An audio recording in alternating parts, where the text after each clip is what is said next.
네, 작가님, 스토리까지 이야기 너무 감사합니다. 네. 저희 구독자분들한테 좋은 영감이 되셨으면 좋겠네요. 작가님, 사실 저희는 주식 채널이에요. 네.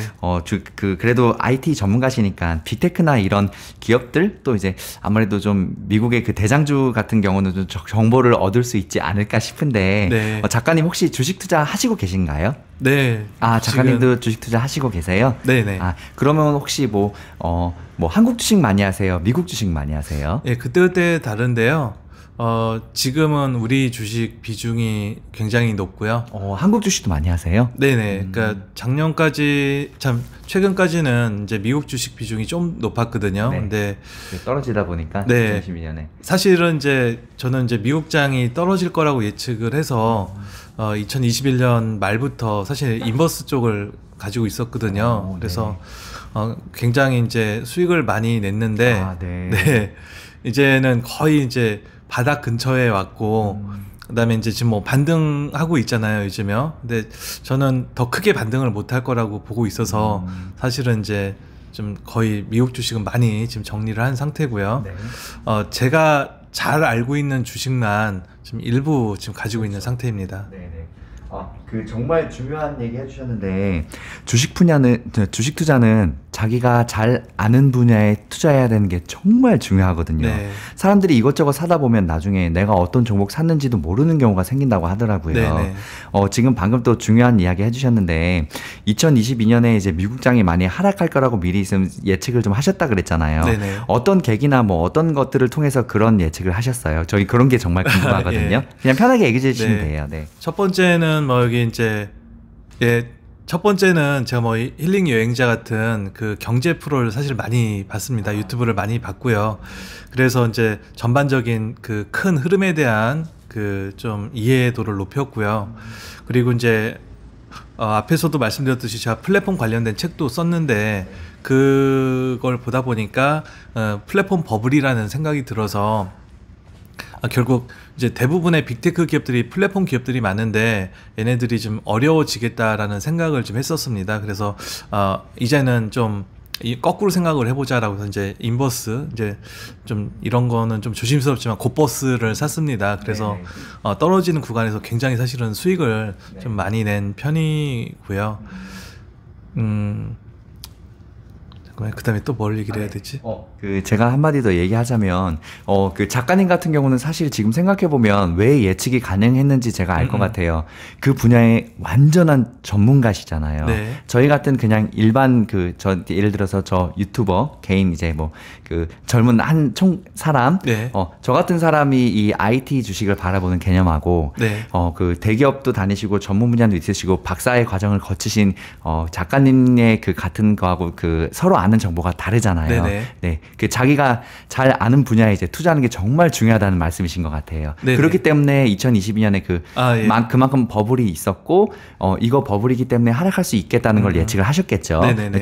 나름 그 분야의 전문가시니까. 네. 이래서 이제 아는 거에 투자하라고 저희가 말씀을 드리는 거거든요. 예. 그래서 네. 사실 저도 이제 주식 투자를 한 지가 한 20년 정도 됐는데요. 네, 오래되셨네요. 네. 물론 예전에는 많이 손해를 봤었는데 그 이유 중에 하나가 그냥 이렇게 방송에서 추천하는 종목, 그 따라하기를 많이 하다 보니까 결국은 이제 흔히 하는 말로 이제 물리게 되더라고요. 가장 늦은 정보잖아요. 그렇죠. 네. 예. 그래서 이제 사실은 한 번의 계기가 있었었는데 금융권에 종사하는 친구가 이제 제 얘기를 듣더니만 학용아, 너는 왜 네가 모르는 분야의 주식을 샀니? 예. 네. 너는 네가 잘아는 분야의 주식만 몇 개만 투자를 해도 된다. 예. 그리고 그걸 못하겠으면은 그냥 그 인덱스 상품, 네. ETF요. 네, 뭐 ETF 같은 것들을 좀 해보면 좋겠다라는 얘기를 해서 일단 종목들을 제가 좀 잘 아는 분야로 좀 이제 교체를 했죠.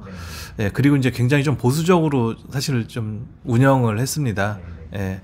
예, 움직임을 확인을 하고 이제 그 돈을 더 이렇게 투입을 하는 그런 식으로 좀 했는데 여기 시청하시는 분들도 꼭 저는 빅테크만이 비전이 있다라고는 보지 않고요. 아까도 말씀드렸듯이 앰비언트가 결국은 디지털 기술도 중요한데 현실 세계의 비즈니스가 더 중요하다라고 보거든요. 네, 맞습니다. 결국 이런 첨단 기술은 현실 세계의 비즈니스를 더 잘 되게 해주는 그런 수단에 불과하기 때문에 그런 기술들을 잘 갖다 쓰는 회사가 어디인지, 예를 들면 이제 월마트 같은 회사들도 우리는 그냥 이렇게 그냥 뭐 대형 할인마트 정도로 생각하는데 아마존 못지않은 첨단 기술들을 갖다 쓰고 있거든요. 그렇죠, 예. 그래서 이제 뭐 그런 회사라든지 아니면 뭐 최근에 이제 좀 주목할 만한 회사가 뭐 예를 들어 델 같은 항공사가 있는데 뭐 별건 아니지만 그 비행기 안에서 이제 와이파이 서비스를 무료로 이용할 수 있거든요. 그럼 그걸 바탕으로 해서 비행기 서비스 자체가 달라질 수가 있다라는 거죠.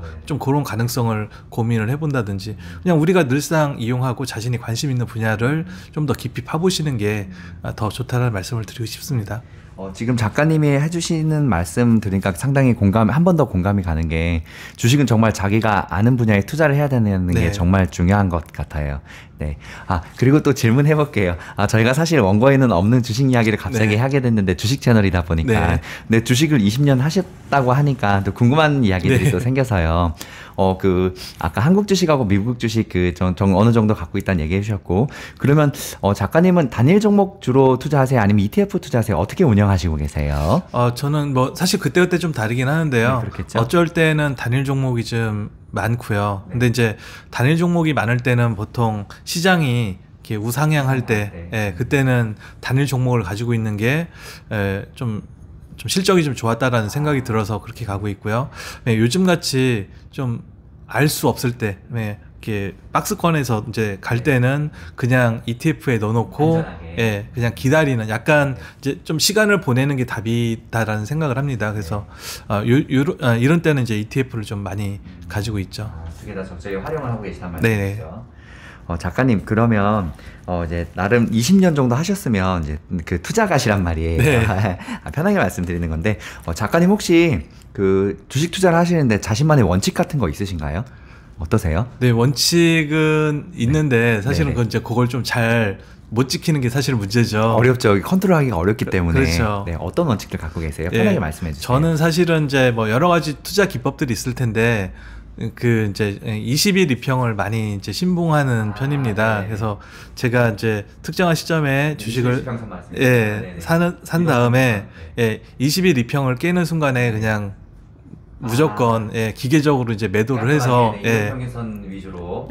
그래서 이제 손실을 방어하는 게 수익을 많이 내는 것보다 사실 더 중요하더라고요. 그래서 원금을 지키는 게. 그렇게 하고 있고요. 그렇게 하다가 이제 또 다시 반등을 하게 되는 시점에 들어가서 이제 수익을 이제 목표를 딱 정해 놓는 거죠. 저는 요즘은 조금 상황이 좀 다른데, 예전에는 이제 은행 이자가 너무 낮았잖아요. 뭐 한 1, 2%밖에 안 됐잖아요. 그래서 그때는 이제 그 한 4% 정도를 목표로 잡았고요. 4%가 되면은 보유한 물량의 절반을 무조건 팔고요. 8%가 되면은 나머지 또 팔고 해서 굉장히 좀 짧게 가져갔는데, 이제 그 당시만 하더라도 이렇게 출렁임이 좀 많았는데, 최근에 한 2년 동안은 쭉 올라왔다 이제 쭉 내려오니까, 사실은 요런 때는 그냥 쭉 들고 가는 게, 올라갈 때는 쭉 들고 가고, 내려올 때는 그냥 버티고 있다가, 조금씩 모아가고. 그렇게 맞겠죠.